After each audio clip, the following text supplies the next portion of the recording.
So, the thing I've been thinking about lately is, and trying to manifest is money, an abundance of money. And to the effect of, I don't want to have to worry about anything except for traveling and doing whatever I want to do, getting out of this job that I absolutely can't stand, this industry, it's just icky. And well, we can save you a lot of trouble and just tell you that you can't get there from there.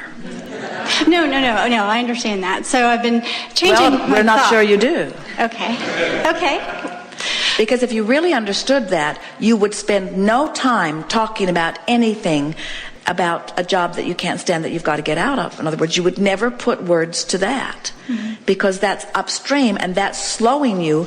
In other words, every moment you spend in a job you don't like, your vibrational escrow becomes brighter and more prolific with the abundance that you are reaching for. And every moment you spend talking about that is a moment spent not letting yourself go with the flow. Okay.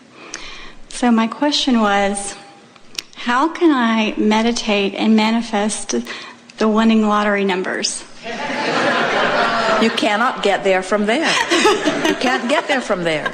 Because you see, here's the thing. You can manifest winning lottery numbers, but the thing that is most interesting about that is that when here's what you're saying and how it's playing out vibrationally. You've said, I want a lot of money.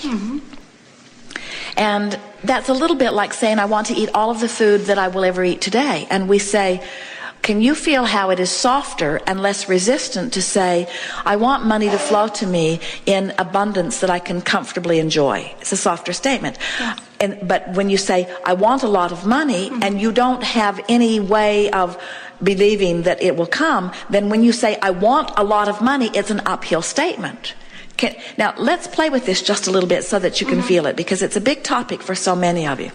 So we're just going to offer some words under some conditions, and we're going to demonstrate by pointing whether it's upstream or downstream feeling. Okay. And we're predominantly going to focus upon the vibration that is yours, but it's not so different from what a lot of people in the room are feeling. So this will be beneficial to everyone. So, I want to win the lottery. Now, that was clearly an upstream statement, because what it was saying is, I want something that I don't have, and I don't see any viable way of getting it. So I want it to come through this method that I believe is possible, but the odds of it happening to me are really, really remote. In other words, that's what, when you say I want to win the lottery, that's what the vibration of it is saying. And it's upstream and therefore counter to all of this money that's calling you here. So when you feel that, in other words, when you feel that in your stomach, in other words, do you buy lottery tickets? Do any of you? When you buy lottery tickets, do you feel euphoria while you're putting your money down? If you're feeling euphoria while you're putting your money down, then keep doing it for the entertainment value. In other words, but for the most part, what we see in those who are in Las Vegas or those who are spending their money on the lottery is that those are upstream actions for the most part. It's a really rare one of you that is just bipping along and all of a sudden is overtaken with a feeling of elation, and you can just feel that you have this driving urge to go buy a lottery ticket. Now, if that ever happens to you, go buy a lottery ticket. But if it is not that feeling that you are feeling, in other words, and so then people say, well, Abraham, I'm not really sure what I'm feeling. And we say, that's exactly the point that we've been trying to make all day here today. You've got this mix of energies going on that you have become accustomed to, and most of you are not really that keenly aware if your feeling's downstream or upstream, because you're up and down and up and down and up and down, and you don't focus upon anything long enough to really feel the feeling of it. Our friend just before who was talking, she'd been focused focused in alignment with Source long enough that she felt the true ecstasy. And if she felt like that while she was thinking about a lottery ticket, she should go buy a lottery ticket and it would be a winner. We're not kidding you. Right. But when you're buying one out of hope, or when you're buying one because you're bored, or you're buying one because you don't want to go home and wash the dishes, or you're buying one because in other words, people are buying lottery tickets in all kinds of vibration that will not possibly yield them what they want. And so, now we're not saying to you that this is not a good process by which your fortune will come to you. We're just saying, don't buy the ticket till you line up the energy. Don't buy the ticket till you line up the energy. And when you line up the energy, you won't need the ticket. Because when you line up the energy, the universe will yield it to you through this path of least resistance, and this one, and this one, and this one, and this one, until all of a sudden money will be flowing into your experience, and you will laugh at the remarkable ways in which it will come.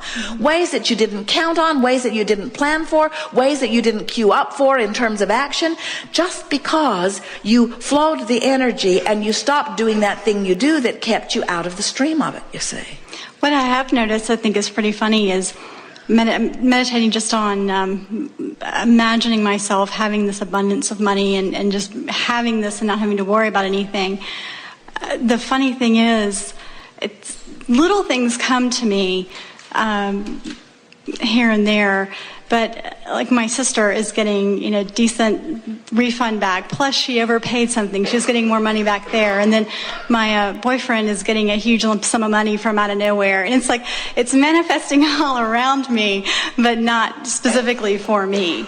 Well, all of that's for you. It's for you to see how it happens. And if you will step back a little bit, we want to find a way into your belief system. We'll tell you some stories so that we can work our way in there. There are people who are earning all around this world so disproportionate to the action that they are offering that you could not possibly reconcile the wealth that's flowing to them.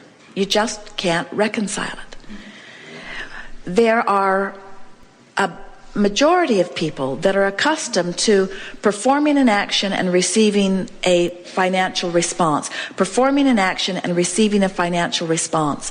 And when your income is tied to an action, the amount that you can receive proportionately is minuscule. And we would put the lottery even in that same sort of category. When you're trying to make it happen by performing an action, you are limited by the beliefs that you have about time and space. In other words, you will say, I only make this much per hour, and there's only this many hours in a day. And then you can work overtime, and you can work double time, and you can work extra time, and you can leverage your time in different ways. But until you leverage through alignment, you really are in the category with millions of other people where not very much is going to happen.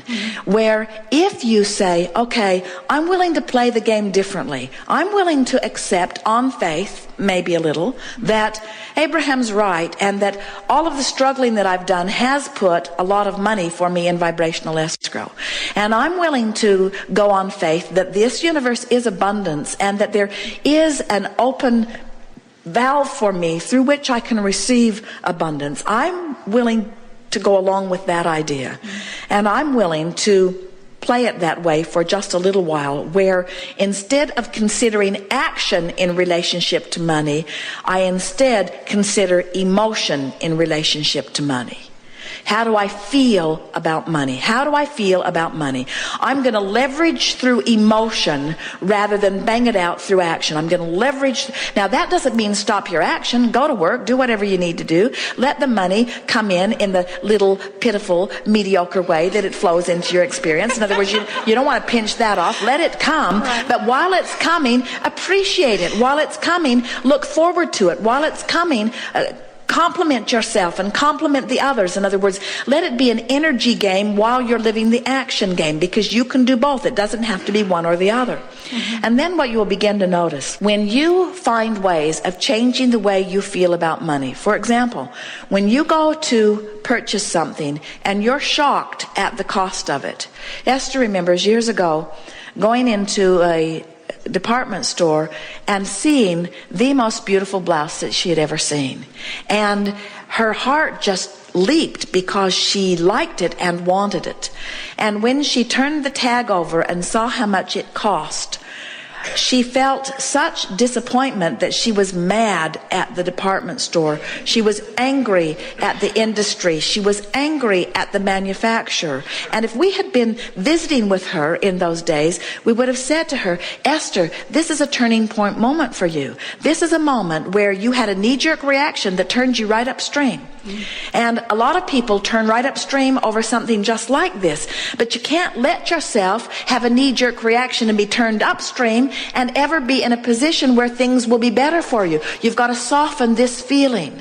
And if we'd been talking to her then, we would have said to her, don't buy the blouse today, but plan to get it later. And appreciate the beauty of it and hold it in your mind's eye. And Esther, in that angry moment, would have said, buzz off whoever is talking in my head. In other words, she would not have had any of that because she wanted it and she wanted it now and she couldn't afford it and she wanted it now and she wanted it now and she couldn't afford it and she wanted it now and she wanted it now.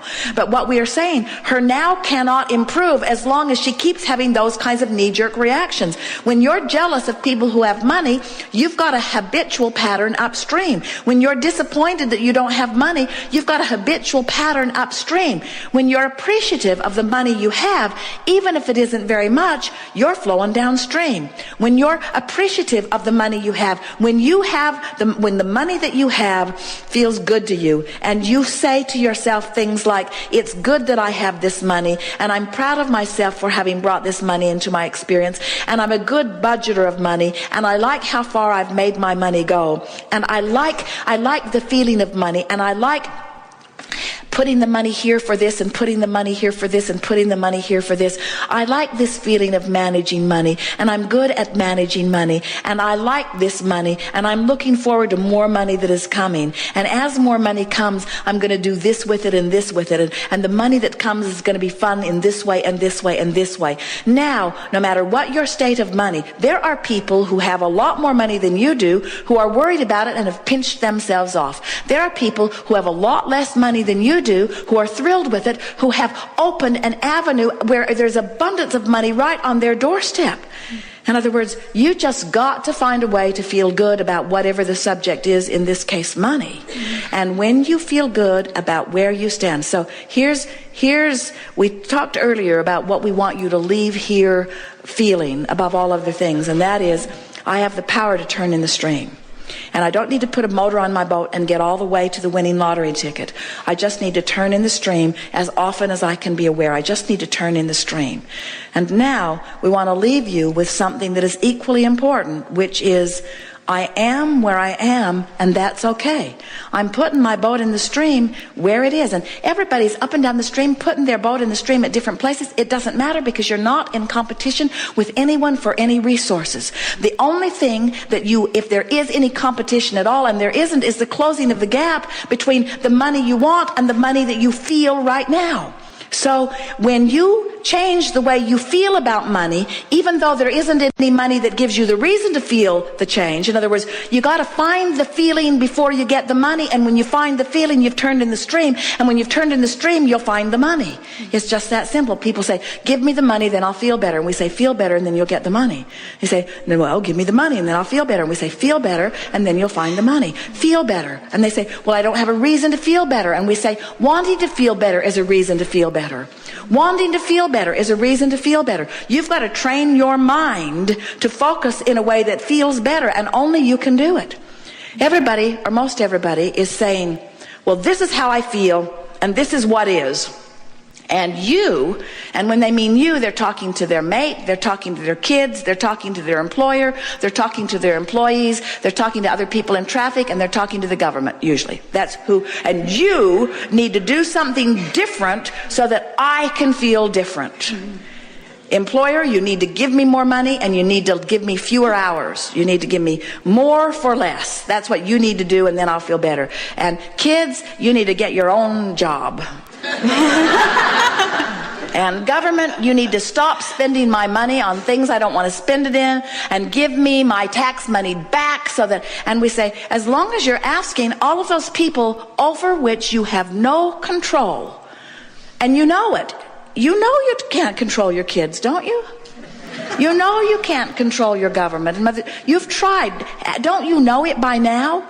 So when you put yourself in a position where your good fortune is dependent upon what somebody does over which you have no control, you're upstream every time.